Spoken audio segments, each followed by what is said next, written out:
Hey, it's Trey with Daddy Mojo. Today we're taking a look at some of the brand new all-age comic books for the week of February 1st, 2017. There are two new comics for those girl readers who are maybe 10 or 11. They think comics aren't cool, there's nothing for them. We've got two that'll prove them wrong. They're really fun stuff. Also, Invader Zim is only $1. The first issue of Invader Zim.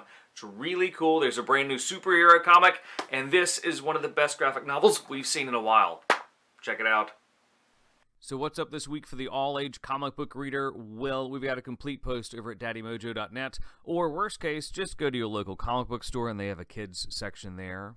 They do. Where's your closest comic book store?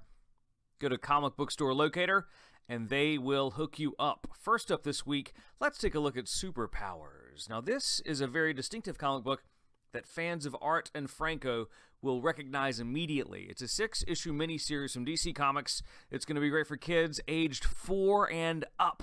And it's going to skew that young because the heroes from DC, they're drawn in a very kid-friendly way. But there's still some humor and some action that's going to hook in the kids that are 7 or 8. It's Superpowers miniseries from DC. Issue 4 is out this week. Our friends at Marvel have Marvel Universe Avengers Ultron Revolution. This is issue 8. This is their ongoing series. And again, like Superpowers from DC, this is a great comic book for kids because of its price point. It's only $2.99, so they can scrap up enough change to buy it, or mom and dad can find some chores somewhere around the house for them to earn that money. Thor vs. Vision, that's the title of this one, Marvel Avengers Universe. Yeah, it's got the same kind of hero versus hero theme for a couple pages, but then they divide and conquer and fight real bad guys. Great for any age, though. The action is going to be slightly more realistic than Superpowers from DC.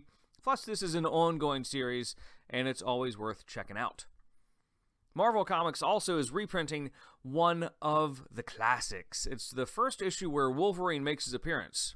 Wolverine first made his appearance in The Incredible Hulk, issue 182. That was back in December of '74. And what DC does from time to time, they have these True Believers comics. And they're little one-offs where they reprint classic issues for only $1. And that's a stormin' deal. And it is for kids. I mean, it's the original legit Hulk from the '70s. So you may say, oh, it's not an all-ages comic. But it is, because if you look at comic books back from the '70s and even to an extent some of the '80s, the language is going to be cool for kids. It's going to be okay for kids.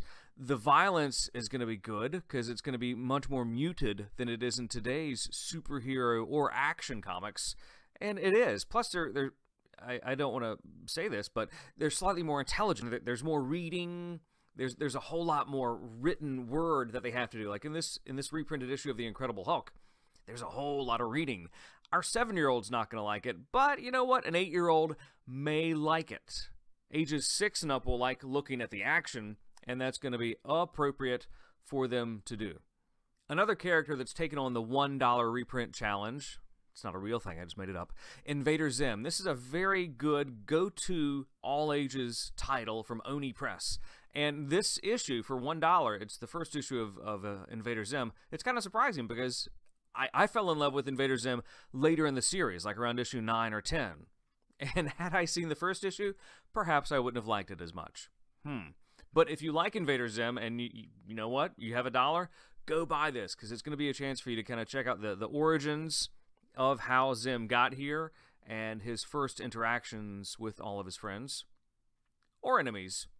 Now, let's take a look at two series that will appeal to girl readers who are slightly older. And I say slightly older just because of the content, and it's a little more realistic. Let's go on the top end. This is going to be for girls aged 12 and up. Maybe even older, I'll say, depending on your sensibilities. Giant Days. This is from Boom Studios. This is one of the studios that Wired magazine, or Wired.com, do they still have a magazine?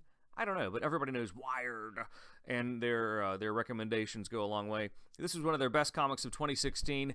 It's the story of 4 girls who are going to college, their friendships, their challenges, but it's very surreal. That doesn't sound funny. That's not a very funny description, you say. It's kind of like a more up-to-date and a slightly older Lumberjanes is a very coarse way to put it. However, if you're a girl who's looking for something fun to read and you say comics, not my genre, there's nothing there, and you're about 12, 13, check out Giant Days, and it could be the book for you.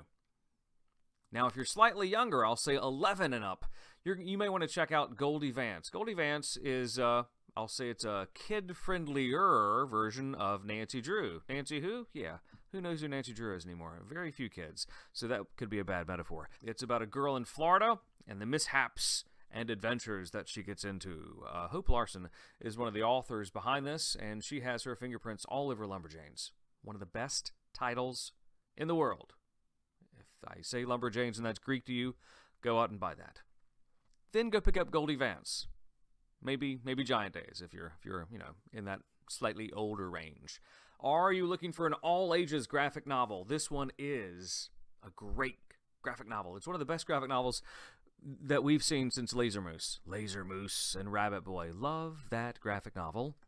Bird and Squirrel is from James Burke, and this is his 4th Bird and Squirrel graphic novel. It is similar to Laser Moose, but it's much more, I guess, realistic, if you want to look at it that way, because that's just hilariously surreal. What is Bird and Squirrel about? It's about a bird and a squirrel, their friends and their mishaps. What's going on here? It's a brand new graphic novel. They have just come back to their home in the forest. They're two drastically different characters, and it's funny and it's goofy. Who is this going to appeal to? It's going to appeal to anybody aged 5 and up. Like, this is one that our 7-year-old just poured through and read it all in, I guess, about half an hour. He also likes Dogman, and I'll compare the two to an extent, because Dogman he read initially, but Bird and Squirrel he's going to read more times. Does this make sense? I hope it does. If you're familiar with both properties, perhaps you know what I'm talking about. Bird and Squirrel is excellent, though, and it's only $9.99. Very fun stuff. What did I miss? Please give us a tweet or leave something in the comments at Daddy Mojo, or put a comment down there below. Thank you for watching and listening. See you next week.